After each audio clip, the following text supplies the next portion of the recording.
आदरणीय धार्मिक सज्जन वृंद,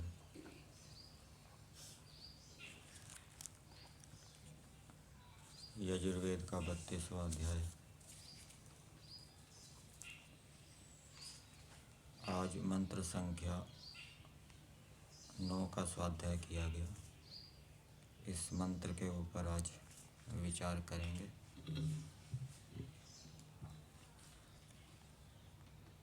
कल मंत्र संख्या 8 पर विचार किया था और उस मंत्र में मनुष्यों के लिए यह संदेश था ईश्वर की ओर से कि मनुष्यों को विद्वान बनना चाहिए और विद्वान बनकर ईश्वर का निश्चय करना चाहिए, ईश्वर को जानना चाहिए। ईश्वर के विषय में भी कुछ बातें बताई थी कि ईश्वर बुद्धि बल से जाना जाता है। एक शरीर का बल होता है और एक बुद्धि का बल होता है। जिसका शरीर बलवान है, जिसके पास शरीर का बल है, वो सर्दी गर्मी भूख प्यास आदि को सहन कर सकता है, भार आदि उठा सकता है, अधिक कार्य कर सकता है। जिसका शरीर निर्बल है, जिसके शरीर में बल कम है, वो सर्दी गर्मी भूख प्यास आदि को कम सहन कर पाएगा, कम भार को उठा पाएगा। इसी प्रकार से जिस मनुष्य के पास बुद्धि का बल होता है, अधिक बल होता है, वो अधिक संसार के पदार्थों को ठीक ठीक जान सकता है। ईश्वर को भी ठीक ठीक जान सकता है, आत्मा को भी ठीक ठीक जान सकता है। और जिसके पास बुद्धि का बल कम होता है, अर्थात जिसके पास विद्या कम होती है, वो व्यवहारिक पदार्थों के विषय में और आत्मा परमात्मा के विषय में ठीक ठीक निश्चय कम कर पाएगा, कम जान पाएगा। इसलिए इस मंत्र का संदेश ये है कि मनुष्यों को बुद्धि के बल को बढ़ाना चाहिए, अर्थात विद्या प्राप्त करनी चाहिए और विद्या प्राप्त करके ईश्वर का निश्चय करना चाहिए। श्रवण मनन निधिध्यासन और साक्षात्कार। निश्चय निधिध्यासन, निधिध्यासन के माध्यम से निश्चय होता है, निर्णय होता है और उसके बाद साक्षात्कार की स्थिति आती है। ईश्वर का साक्षात्कार वही कर पाएगा जो ईश्वर का निर्णय कर सकता है, निश्चय कर सकता है। और ईश्वर का साक्षात्कार होने से ही मनुष्य जन्म मरण के चक्कर से छूट सकता है। ईश्वर को इस मंत्र में व्यापक बताया है, सभी प्रजाओं के अंदर व्याप्त है। कुछ लोग ऐसा मानते हैं कि ईश्वर व्यापक भी है और अवतार भी लेता है, निराकार है, सर्वव्यापक है और अवतार भी लेता है। ये दोनों बातें परस्पर विरुद्ध है। जो निराकार है, सर्वव्यापक है, वो अवतार नहीं ले सकता और जो अवतार लेता है वो निराकार सर्वव्यापक नहीं हो सकता। एक देशी अवतार ले सकता है, जो सर्वदेशी है, सर्वव्यापक है, वो अवतार नहीं ले सकता। आज का मंत्र है प्रैतद्वोचेद अमृतम नु विद्वान गंधर्वो धाम विभृतम गुहासत त्रीणि पदानि निहिता गुहास्य यस्तानि वेद स पितुः पिता सत्। मंत्र का देवता है विद्वान।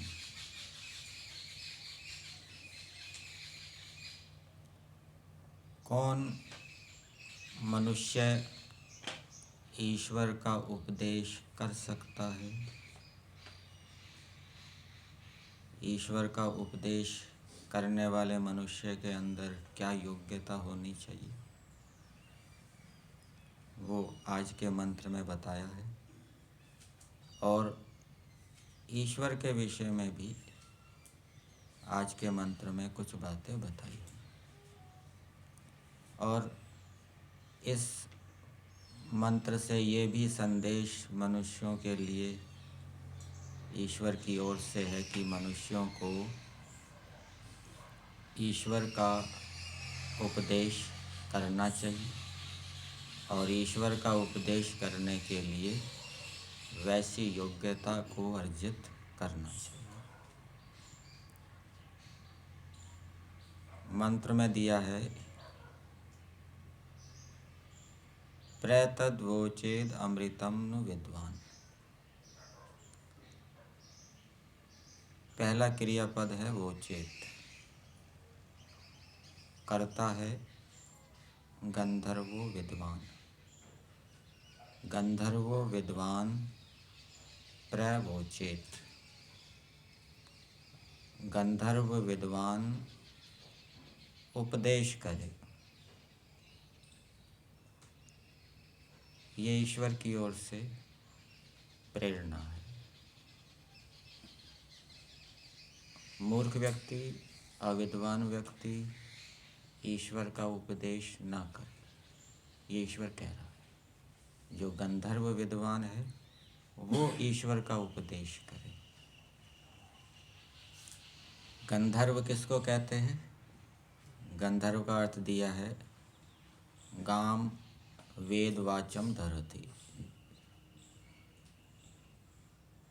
गाम, गो शब्द से गाम बनता है और गो शब्द के अनेक अर्थ होते हैं। इंद्रियां भी होता है, गाय जो पशु है वो भी होता है, और गो, वेद वाणी को भी गो कहते हैं। तो जो वेदों को पढ़ता है, शब्दार्थ संबंध को जानता है, जो ये भी वेदों का धारण करना है और वेदों की शिक्षा के अनुकूल जिसका व्यवहार है, जिसका आचरण है, ऐसा विद्वान गंधर्व कहलाएगा। तो ऐसे विद्वान को परमेश्वर का उपदेश करना चाहिए। वेद पढ़ के, वेद से ईश्वर के गुण कर्म स्वभावों को जानकर, वेद से धर्म कर्तव्य आदि को जानकर, अपने आचरण को सुधार कर ये वेद को धारण करना है।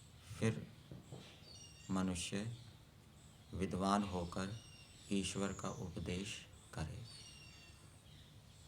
और ईश्वर कैसा है वो बताया है, धाम विभृतम गुहासत अमृतम। ईश्वर अमृत है।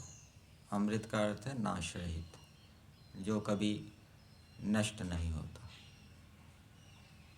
सदा जिसकी सत्ता रहती है। संसार नष्ट हो जाता है, प्रलय के समय संसार जगत नहीं रहता, लेकिन ईश्वर हर समय रहता है। ना कभी ईश्वर नष्ट होता है, ना कभी उत्पन्न होता है। और दूसरा, ईश्वर के लिए यहाँ पर शब्द आया है धाम। धाम शब्द जो हम प्रतिदिन स्तुति प्रार्थना उपासना के मंत्र बोलते हैं उसमें भी आता है। धामानि वेद भुवनानि विश्वा। वहाँ पर धाम का क्या अर्थ किया है? नाम, स्थान और जन्म। यहाँ पर एक अर्थ ले लिया है स्थान। ईश्वर स्थान है। किसका स्थान है? मुक्ति का स्थान। मुक्ति को, मुक्ति के सुख को भोगने का, मुक्ति के आनंद को भोगने का स्थान परमेश्वर है। ऐसे परमेश्वर का उपदेश करें। और विभृतम गुहासत, ये वही बात बताई है जो पिछले मंत्र में बताई थी। जो ईश्वर बुद्धि में स्थित है, अर्थात बुद्धि से जिसको जाना जाता है, ज्ञान से जिसको जाना जाता है, विद्या से जिसको जाना जाता है, बिना विद्या के परमेश्वर को हम नहीं जान सकते। और जो सत है, नित्य है, ऐसे परमेश्वर का गंधर्व विद्वान उपदेश करे। ये पहली बात बताई। फिर दूसरी बात बताई है, त्रीणि पदानि निहिता गुहा अस्य। यहाँ गुहा का अर्थ बुद्धि किया है। ऊपर भी गुहा शब्द बुद्धि के लिए आया था, वो मनुष्य की बुद्धि थी। यहाँ पर जो गुहा शब्द है वो परमेश्वर की बुद्धि के लिए आया है। परमेश्वर की बुद्धि में 3 पद, परमेश्वर के ज्ञान में 3 पद स्थित हैं। पद का अर्थ किया है ज्ञातुम अर्हाणि, जो जानने योग्य है। जानने योग्य 3 पद परमेश्वर के ज्ञान में स्थित है। किसके द्वारा जानने योग्य? जीवात्माओं के द्वारा, मनुष्यों के द्वारा जानने योग्य 3 पद परमेश्वर के ज्ञान में स्थित है। परमेश्वर तो जानता ही है। परमेश्वर के ज्ञान में स्थित है मतलब क्या? परमेश्वर तो जानता ही है, मनुष्यों को जानना चाहिए। और वो जानने योग्य 3 पद कौन से हैं?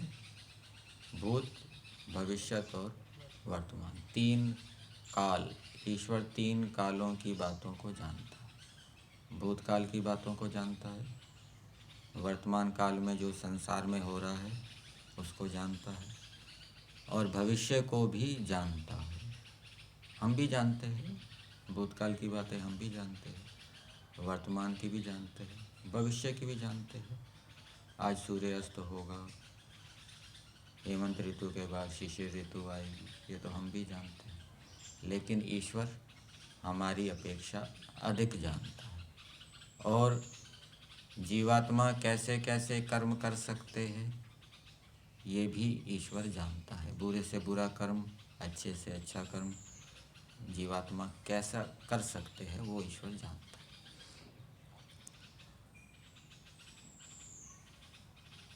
तीन कालों को जानने वाला।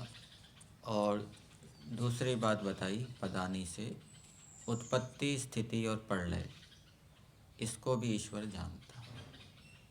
कब संसार की उत्पत्ति करनी है, कैसे करनी है, संसार का पालन कैसे करना है, न्याय व्यवस्था कैसे लागू करनी है, कर्मफल व्यवस्था कैसे लागू करनी है, कौन से जीवों को कौन सा कर्म का फल कैसे देना है, ये सब ईश्वर जानता है।